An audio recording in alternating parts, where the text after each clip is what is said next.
네, 과연 비트코인이 이번에는 10만 달러 위에서 안정적인 지지를 확인해 줄 수 있을 것인가? 단기적으로 가장 중요한 관전 포인트가 돼버린 상황입니다. 지금 딱 10만 달러 지지 받을까 말까? 99,000달러 중반에서 10만 달러 초반을 오르락 내리락 하고 있는 그런 상황이 이어지고 있습니다. 이더리움 같은 경우가 흐름이 참 좋죠. 이 트럼프 관련 이슈가 있다 보니까 3,800달러에서 3,900달러 넘어서려는 그런 모멘텀이 확인되고 있고, 나머지 알트들도 전반적으로는 괜찮은 흐름들이 포착이 되고 있습니다. 비트코인이 때려 맞는 듯한 모습을 보일 때 알트코인들 같은 경우에는 더 크게 출렁이는 모습을 보이는 게 과거의 일반적인 모습이었는데, 이번 사이클 같은 경우에는 알트들이 비트코인이 흔들릴 때 상대적으로 좀 더 안정적인 모습을 보여주는 경우가 더 잦게 느껴지는 것 같습니다. 전반적으로는 10만 달러 돌파 지지 여부가 가장 중요합니다. 이번에 또 한 번 지지를 확인하지 못하게 된다면 9만 달러 초반까지 내지는 8만 달러 중반까지 후퇴할 수도 있는 그런 상황이기 때문에, 이번에 가급적이면 지지 잘 받아주고 연준의 금리 이슈까지 잘 등에 업고 12월을 예쁘게 기분 좋게 산타랠리의 모습으로 마무리하면 좋겠다, 이런 생각이 드는 건 또 개미 투자자 입장에서는 어쩔 수 없는 것 같습니다.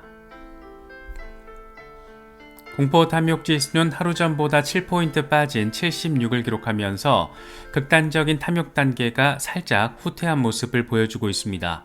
비트코인 도미넌스 같은 경우에는 56%대에 자리를 해주면서 조금 더 빠져주면 좋겠다, 그런 생각이 드는데, 어쨌든 지금 비트코인의 힘 자체가 여전히 유지되고 있는 모습이고, 굉장히 중요한 지지라인에 대한 돌파 지지가 확정돼야 되기 때문에 도미넌스의 상황은 조금 더 지켜보면 좋을 것 같습니다. 일단 밤사이 비트코인과 미국 증시, 이런 위험자산 시장을 살짝 압박을 했던 것은 PPI가 예상치보다 좀 더 높게 나왔기 때문입니다.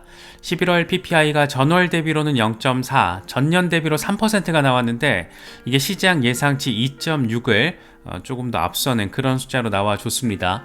특히 2023년 2월에 4.7% 이후에 가장 가파른 상승세, 연간 상승률을 보여주다 보니까 경기 침체 우려랑 또 맞물리면서 시장을 살짝 압박했다라고 정리할 수 있는 상황입니다. 여기에 미국 주간 신규 실업 청구 건수도 나왔는데 24만 2천 명, 2개월 최고치를 확인을 했습니다. 경기 둔화 우려를 자극하면서 살짝 투자자들의 투심을 압박했다라고 바라볼 수 있는 그런 부분입니다. 이제 남은 것은 미국의 FOMC 12월 18일입니다. 금리 인하 가능성, 25bp 인하 가능성은 여전히 98% 이상의 상황을 보여주고 있습니다. 금리 인하 결정과 맞물리면서 산타랠리가 쫙 하고 발생해 주는 게 지금 일반적인 개미 투자자들이 기대하는 가장 예쁜 연말 시나리오인데, 여기에다가 특히 중국의 움직임이 지금 간단치가 않잖아요. 이 역대급 유동성 확장이 더 강력하게 공표되고 있다는 점이 연말 연시 긍정적인 시장의 흐름을 더욱더 기대하게 만드는 그런 요인으로 작용해주고 있습니다. 특히 어제 중국 중앙경제공작회의가 열렸죠. 2025년 경제 회복 목적으로 유동성을 확대하는 것을 다시 한번 공표를 했습니다. 지금까지 아래 것들, 실무자들의 공표가 있었다면 이번에는 위 것들이 좀 공식적으로 한 번 더 확인을 했습니다. 내년에는 더 적극적인 재정 정책을 실시해야 한다. 재정 적자율 높이고 초장기 특별국채 발행하고 지방정부 특별채권 발행 늘리면서 재정 지출 구조를 개선할 필요가 있다. 말이 좋아서 개선이지 사실 그냥 돈 뿌리겠다라는 얘기를 이렇게 지금 애둘러서 하고 있습니다. 그러면서 완화적인 통화 정책을 실시해서 지준율과 금리 낮추고 유동성 충분히 유지할 필요가 있다.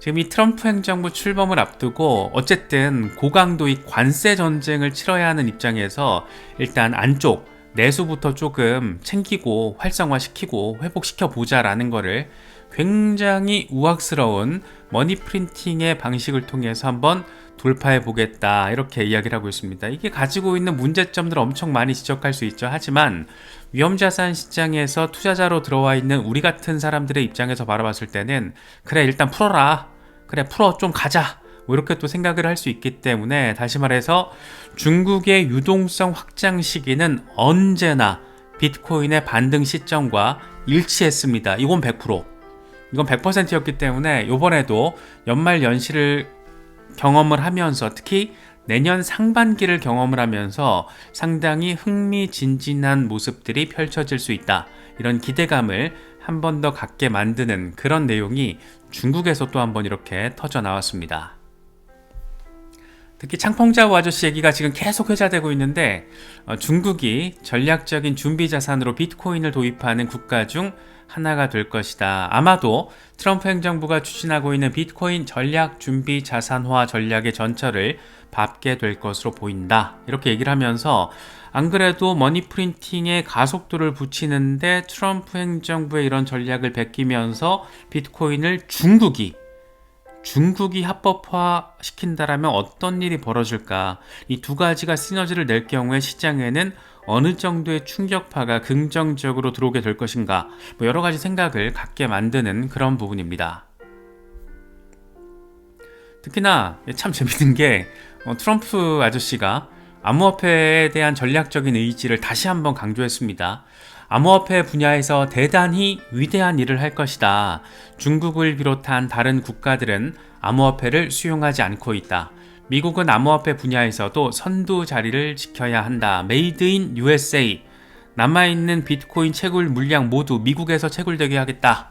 뭐 이런 멘트까지 지금 날려버린 그런 대통령 당선자의 이런 멘트, 과연 어떤 영향을 미치면서 반감기, 랠리, 정점을 형성하게 될 것인가.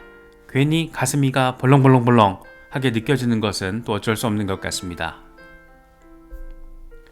이게 참 재밌는 게, 트럼프가 대통령 당선인으로서 이런 멘트를 할 때 트럼프 일가의 디파이 프로젝트인 월드 리버티 파이낸셜이 5천만 달러 규모의 디파이 코인을 집중적으로 매집을 했습니다. 이더리움 3,500만 달러, 비트코인 1,000만 달러, 체인링크 100만 달러, 에이브 100만 달러. 어제 이더리움과 체인링크가 급반등이 나왔던 이유, 그 배경이라고 할 수 있는데, 디파이. 사실 디파이가 가지고 있는 어마어마한 특성, 특징, 포텐, 이런 것들을 따져보면 굉장히 올드한 블록체인의 컨셉이면서 테마이면서, 동시에 지금 현재 블록체인 혁신을 가장 직접적으로 구현하고 있는 그런 테마죠. 그런데 이더리움, 디파이의 대장, 알트 대장 이더리움에 대한 트럼프 일가의 관심, 그리고 체인링크, RWA 테마의 핵심 주인공인 체인링크까지 이렇게 트럼프 일가가 쓸어담고 있다라는 거, 이게 뭘 의미하는 것일까? 기대를 안기는 그런 부분입니다. 앤드류 캉은 이렇게 얘기를 해요. 이더리움에 대한 전망이 과거에 비해서 긍정적이다. 트럼프 일가의 이번 디파이 프로젝트, 월드 리버트 파이낸셜의 이더리움 매입, 그리고 새로운 SEC, CFTC 위원장의 지명 등으로 인해서 이더리움 현물 ETF에 반영된 과대평가가 사라졌다. 이제 진짜 제대로 평가받을 수 있는 그런 길이 쫙쫙쫙 열리기 시작했다라는 얘기를 이번 트럼프 일가의 이더리움 매집 상황을 놓고 이렇게 이야기를 하고 있습니다. 에릭 트럼프의 차남이자 이번 트럼프 2기 행정부의 사실상의 실세로서 주목을 받고 있는 인물이죠. 1기 행정부 때는 이 딸내미 아방카 트럼프가 굉장히 큰 입김을 내비쳤다라면, 이번에는 이번 판의 어떤 실세 주인공은 에릭 트럼프가 하고 있는 모습이죠.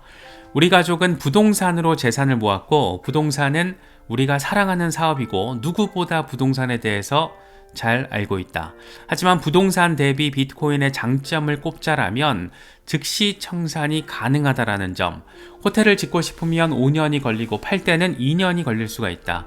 부동산 시장에는 유동성이 부족하다, 이렇게 이야기를 하면서 부동산보다 사실 비트코인 투자가 훨씬 나아 라는 얘기를 지금 하고 있습니다. 그러면서 뱅커, 변호사, 중개인이 없고 화재, 홍수, 토네이도, 허리케인의 위험도 없는 비트코인에 투자하는 것은 멋진 일이다. 암호화폐에 투자하는 것은 미래에 투자하는 것이라고 생각한다. 암호화폐를 일찍 받아들이는 사람은 성공할 것이고 그렇지 않은 사람들은 뒤처지게 될 것이다 라고 이야기를 하고 있습니다. 부동산보다 비트코인이라는 건데 사실 이제 우리나라처럼 부동산에 대한 열기가 굉장히 뜨겁고 과연 이제 부동산 버블이 어떻게 될 것인가, 이대로 계속 버블이 유지되면서 강화되는 국면이 이어지게 될 것인가, 아니면은 제대로 한번 터질 것인가, 이걸 두고 지금 우리나라에서도 말들이 되게 많잖아요. 뭐 어떻게 될지는 좀 지켜봐야겠지만 어쨌든 미래지향적이고 무엇보다 유동성, 이것도 굉장히 현실적인 측면이잖아요. 현금화가 그때그때 가능하다라는 거, 내가 필요할 때마다 그때그때, 이런 점들을 다른 사람이 아니고 지금 에릭 트럼프가 이런 얘기를 하고 있다는 게 되게 또 더 재밌게 느껴지는 것 같습니다. 캐나다 밴쿠버시도 장난 없습니다. 켄심 밴쿠버 시장이 트럼프 당선으로 다른 국가, 지역, 주가 비트코인의 친화적인 입장을 보일 조짐을 보이고 있다. 우리는 앞서 나가고 싶다. 비트코인은 밴쿠버시의 대차 대조표에 포함될 것이다. 비트코인은 인류 역사상 가장 위대한 발명품이다. 이렇게 나름 비트코인 빠돌이스러운 멘트를 밴쿠버 시장이 이야기를 하면서 이게 정말 참 역시 미국이 움직이니까 뭐 어쩔 수 없구나라는 점을 느낄 수 있고, 비트코인이 가지고 있는 변동성 이슈도 조금 더 이전 사이클과는 다를 수 있다는 점, 그러니까 위쪽으로 폭등을 하든 아래쪽으로 폭락을 하든 그 변동성이 폭이라는 게 과거랑은 좀 다를 것 같다, 줄어들 수밖에 없는 상황, 이런 것들을 또 한 번 더 느낄 수 있는 그런 부분이 아닐까 싶습니다. 블랙록이 상당히 의미 있는 얘기를 합니다. 비트코인이 투자 포트폴리오의 2% 정도로 할당되는 게 합리적이다, 이런 얘기를 합니다. 기관들은 투자 포트폴리오에서 최대 2%를 비트코인에 할당하는 게 합리적이다. 비트코인은 다중자산 포트폴리오의 일부에 속하고 더 널리 채택되기 전까지 가장 큰 잠재적 수익을 기대할 수 있다. 다만 변동성 관련 리스크 관리 차원에서 포트폴리오 할당 비율은 1에서 2%를 권장한다라고 이야기를 하고 있습니다. 몰빵하지 말란 얘기하고 있는 거죠. 왜? 변동성 때문에. 블랙록조차도 이 변동성 이슈를 얘기하고 있습니다. 그러니까 막연하게, 이 막연함이 항상 인생에서는 이 숙제이자 함정인 것 같아요. 이 막연한 생각을, 막연한 걸 알면서 이거를 내 삶과 인생이든 투자든 뭐가 됐든 중심에 놓게 되면 항상 이게 사건 사고로 이어지는 것 같습니다. 그래서 막연하게 뭐 비트코인으로, 어떤 민코인으로 대박을 한번 내보겠다, 이런 막연한 심리는 물론 그렇게 될 수도 있겠죠. 가능성이 제로는 아니니까. 그런데 그렇지 않을 가능성, 벼락 부자를 꿈꾸다가 벼락 거지가 될 수 있는 시장이기 때문에 하다 이제 블랙록까지 2% 할당이 합리적이라는 얘기를 하고 있습니다. 그래서 투자 포트폴리오를 짜실 때 뭐 비트코인에만 투자하진 않으실 거잖아요. 뭐 부동산이나 주식이나 채권, 이렇게 다른 자산들과 대비했을 때 비트코인의 할당 비율, 다시 말해서 암호화폐 할당 비율, 그리고 암호화폐 투자할 때도 비트코인과 알트코인의 어떤 적절한 비율들, 진짜 이 알트코인 막 20개, 30개씩 부패식으로 투자하시는 분들도 되게 많으신데 대응하기 어려워요. 웬만해서는 일반적인 개미들은 뭐 10개 넘어가면 사실 일단 대응이 안 됩니다. 그냥 물리면 물리게 되고 기다림의 시간, 그 기회비용 따지게 되고 또 되게 어려워지기 때문에 자신 있게 내가 어떤 리스크 상황이 왔을 때 대응할 수 있는 딱 그 정도 나의 핸들링 범위 안에 있게끔만 하는 게 좀 더 합리적이지 않을까, 뭐 그런 생각도 들고, 아무튼 블랙록이 2% 포트폴리오 할당이 합리적이다라고 얘기한 거는 한번 곱씹어서 리서치를 더 해보셔도 좋을 것 같습니다. 비트와이즈에서도 비슷한 얘기를 합니다. 이번에 라이언 라스무센 리포트를 냈는데 2025년 비트코인 ETF에는 올해보다 더 많은 자금이 유입될 것으로 예상된다. 투자자들이 사다리를 타고 올라가고 있기 때문에 투자 포트폴리오의 3%를 할당하는 것이 적합하다. 한 자릿수 중에서도 낮은 한 자릿수 2%, 3% 얘기를 왜 블랙록이나 비트와이즈 같은 이렇게 비트코인 현물 ETF를 통해서 돈을 벌고 있는 이런 기관들이 이런 얘기를 하는 것인가, 생각할 거리가 좀 있지 않나 싶어요. 더 문쇼, 이 단기적인 흐름을 봤을 때 1시간 차트예요. 대칭 삼각형 안에서 지금 흐름을 이어가고 있다. 상승 돌파를 하게 되면 다음 목표는 10만 3천 달러가 될 것이다. 그때부터 이제 새로운 고점에 대한 얘기가 나오겠죠. 캡틴 파이빅 데일리 차트예요. 황소 세력은 10만 1000달러 이 수평 저항 돌파를 지금 시도하고 있다. 저항이 뚫리면 스카이는 클리어해질 것이다. 쭉 하고 날아갈 거야. 적어도 11만 달러에서 12만 달러 부근에서 새로운 고점을 만들어내겠지라는 게 맥락적으로 좀 깔려 있다라고 해석할 수 있을 것 같습니다. KT 스톡튼, 그러니까 이번에 10만 달러 돌파 지지를 받는 게 되게 중요한데, 이게 만약에 실패했을 경우에 이런 전망들도 우리가 염두에 둘 필요가 있다는 점에서 다시 한번 가져와 봤습니다. 이번에 핵심 지지라인 깨지면 8만 5천 달러 리테스트 가능성이 있다. 10만 달러를 제대로 지켜내지 못한 것은 아직 역사적 돌파가 확정적이지 않은 신호로 해석할 수 있다. 상승 랠리를 재개하기 전에 추가 조정의 기간이 필요할 수 있다라고 이야기를 하고 있습니다. 굉장히 보수적인 전망을 주로 하는 양반이고 시장을 좀 잘 봅니다.